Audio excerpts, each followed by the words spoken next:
Assalamualaikum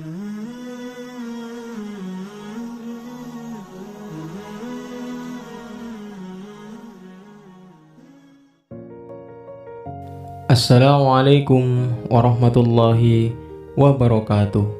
Bismillahirrahmanirrahim.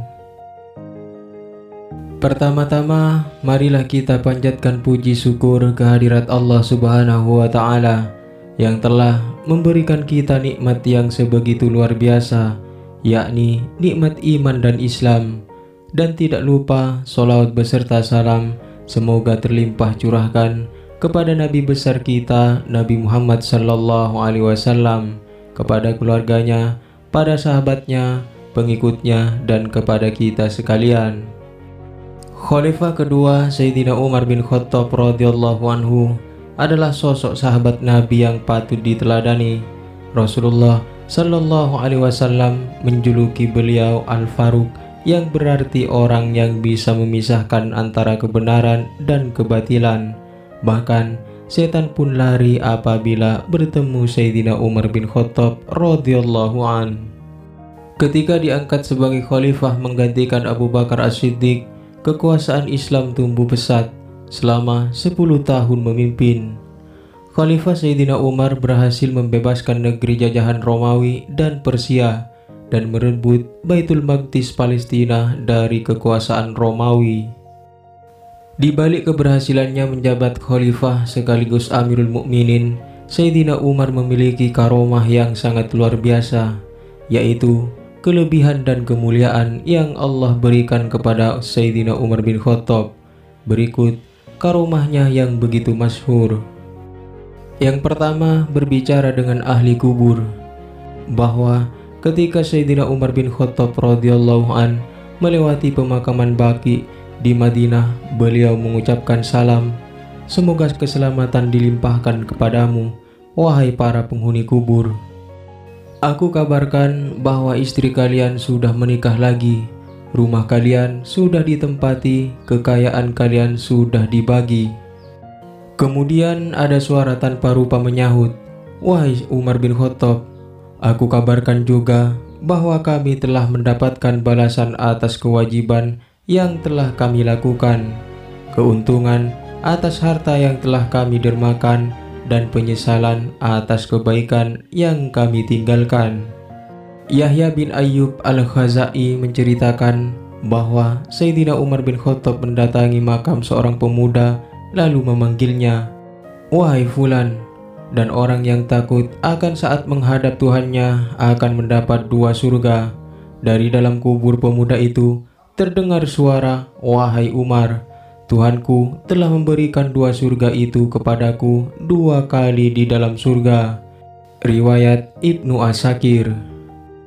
Yang kedua, dijuluki sebagai legenda, Al-Taj Al-Subki mengemukakan salah satu karomah Khalifah Sayyidina Umar bin Khattab radhiyallahu an, sebagaimana dalam sabda Nabi yang berbunyi, di antara umat-umat sebelumnya kalian ada orang-orang yang menjadi legenda.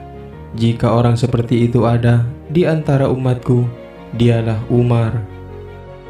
Yang ketiga, berbicara dengan Syariah yang saat itu memimpin perang melawan Persia di Nihawan. Diceritakan bahwa Sayyidina Umar bin Khattab mengangkat Syariah bin Zanim Al-Khalji sebagai panglima perang kaum muslimin ketika menyerang Persia. Di gerbang Nihawan, Syariah dan pasukannya terdesak karena jumlah pasukan musuh yang sangat banyak, sehingga pasukan muslim hampir kalah. Sementara di Madinah, Sayyidina Umar naik ke atas mimbar dan berkhutbah. Di tengah khutbahnya, Sayyidina Umar berseru dengan suara lantang, wahai Syariah, berlindunglah ke gunung.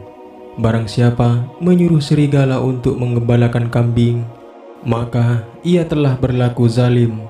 Allah membuat Syariah dan seluruh pasukannya yang ada di gerbang Nihawan dapat mendengar suara Sayyidina Umar di Madinah. Maka pasukan muslimin berlindung ke gunung dan berkata, itu suara Khalifah Sayyidina Umar. Akhirnya mereka selamat dan mendapatkan kemenangan. Al-Taj Al-Subki menjelaskan bahwa ayahnya Taqiyuddin Al-Subki pada saat itu Sayyidina Ali menghadiri khutbah Sayyidina Umar Lalu ia ditanya, apa maksud perkataan Khalifah Umar barusan dan di mana Sariyah sekarang? Kemudian Sayyidina Ali menjawab, doakan saja Sariyah, setiap masalah pasti ada jalan keluarnya. Dan setelah kejadian yang dialami Sariyah dan pasukannya diketahui umat muslimin di Madinah, maksud perkataan Sayyidina Umar di tengah-tengah khutbahnya tersebut menjadi jelas. Menurut Al-Tad Al-Subki, Khalifah Sayyidina Umar tidak bermaksud menunjukkan karomahnya, tetapi Allah lah yang menampakkan karomahnya, sehingga pasukan muslimin di Nihawan dapat melihatnya dengan mata telanjang, seolah-olah Sayyidina Umar menampakkan diri secara nyata di hadapan mereka dan meninggalkan majelisnya di Madinah. Sementara seluruh panca inderanya merasakan bahaya yang menimpa pasukan muslimin di Nihawan, Sariyah berbicara dengan Sayyidina Umar seakan-akan sedang bersamanya. Yang keempat, menghentikan goncangan bumi saat terjadi gempa. Dalam kitab Al-Syamil, Imam Al-Haramain menceritakan karomah Sayyidina Umar ketika terjadi gempa bumi pada masa pemerintahannya. Ketika itu Sayyidina Umar mengucapkan pujian dan sanjungan kepada Allah, padahal bumi bergoncang begitu menakutkan. Kemudian Sayyidina Umar memukul bumi dengan kantong tempat susu sambil berkata, tenanglah wahai bumi, bukankah aku telah berlaku adil kepadamu? Bumi kembali tenang saat itu juga. Menurut Imam Al-Haramain, pada hakikatnya Sayyidina Umar adalah Amirul Mukminin secara lahir dan batin, juga sebagai khalifah Allah bagi buminya dan bagi penduduk buminya. Yang kelima, mengalirkan sungai Nil saat dilanda kekeringan. Imam Al-Haramain mengemukakan ketika sungai Nil tidak mengalir, penduduk Mesir melakukan ritual jahiliyah dengan melemparkan seorang perawan ke dalam sungai tersebut setiap tahunnya. Kemudian penduduk Mesir melaporkan hal itu kepada Amr bin As yang saat itu menjabat gubernur Mesir. Kemudian Amr bin As berkata kepada mereka, sesungguhnya hal ini tidak boleh dilakukan karena Islam telah menghapus tradisi tersebut. Kala itu penduduk Mesir mengalami penderitaan selama 3 bulan karena mengeringnya sungai Nil. Setelah itu Amr bin As menulis surat kepada Khalifah Sayyidina Umar bin Khattab untuk menceritakan peristiwa itu.